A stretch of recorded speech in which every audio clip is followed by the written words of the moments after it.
गिरिपार क्षेत्र में टमाटर, मटर के बाद अब लहसुन की नकदी फसल पर संकट के बादल छा गए हैं। इससे जिला सिरमौर के गिरिपार क्षेत्र के किसान काफी मायूस है। लहसुन के लिए विख्यात माना जाने वाला सिरमौर इस बार गंभीर बीमारी की चपेट में है। एक और जहां देश की जनता कोरोना महामारी से जूझ रही है, वहीं गिरिपार का किसान कोरोना के साथ साथ नकदी फसलों के लिए भी संघर्ष कर रहा है। बता दें कि किसान मटर की फसल को कोरोना महामारी के चलते समय पर मंडी तक नहीं पहुंचा पाए, जिससे मटर की फसल के किसानों को उचित दाम नहीं मिल पाए। अब किसानों की लहसुन की फसल के ऊपर संकट के बादल छा गए हैं। लहसुन की पत्तियों ने अपना रंग बदलना शुरू कर दिया है। जहां लहसुन की फसल निकलने के बाद भी अपनी हरियाली नहीं खोता था, इस बार समय से पहले या ये कहें कि जड़ से निकलने से पहले ही अपनी सुंदरता खोना शुरू कर गया है। क्षेत्रीय प्रगतिशील किसान जोगेंद्र, जगू, संजय, संजू, सुशील शर्मा, कपिल शर्मा, हेमराज राजा, प्रवीण पुंडीर, राकेश राका, हरिदत्त शर्मा, सुधीर वर्मा, जोगेंद्र पुंडीर, दयास्वामी, चैट, देविंदर, देबू, टीटू, लाला, गितेश, डिम्पल, भगत सिंह, लायक राम लायकू आदि का कहना है कि खड़ी फसल में ही लहसुन में पीलापन आना शुरू हो गया है, जिससे किसानों के चेहरे पर मायूसी छा गई है और अभी से डर सताने लगा है कि कहीं उन्हें मटर की फसल की तरह लहसुन से भी हाथ न धोना पड़े। उन्होंने कहा कि इस बार बारिश भी खुलकर हुई है, फिर भी लहसुन पीलेपन की अज्ञात बीमारी की चपेट में है। लॉकडाउन की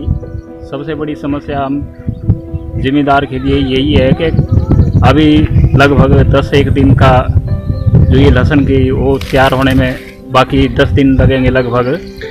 तो हमारे सामने सबसे बड़ी समस्या है कि खुदाई तो कर लेंगे हम, लेकिन इसको कहाँ बेचें, ये समस्या सबसे ज़्यादा है हम लोगों के लिए।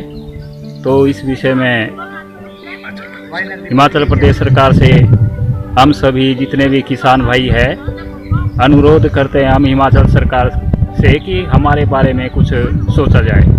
गौरतलब हो कि सिरमौर में लहसुन की फसल के लिए मुख्य रूप से नोहराधार, देवानल, घंडोरी, चौरास, चरना, सैर तांदुला, लाना चेता, महीपुर, पनारक, गवाही, लाना भाटा, भाटन, बुजोंड आदि क्षेत्र विख्यात हैं, जहां बड़े पैमाने पर लहसुन की फसल का उत्पादन होता है। किसानों ने सरकार से मांग की है कि उनके लिए कोरोना महामारी संकट से निपटने बाद उचित मुआवजा दिया जाए। किसान 2-3 नकदी फसलों को कोरोना संकट के समय खो चुका है, जिससे उसे खासा आर्थिक नुकसान हुआ है। ऐसे में पूरे साल का खर्च निभा पाना बहुत मुश्किल है, अतः सरकार इस ओर उचित ध्यान दे। डलहौजी हलचल के लिए नोहराधार से कपिल शर्मा की रिपोर्ट।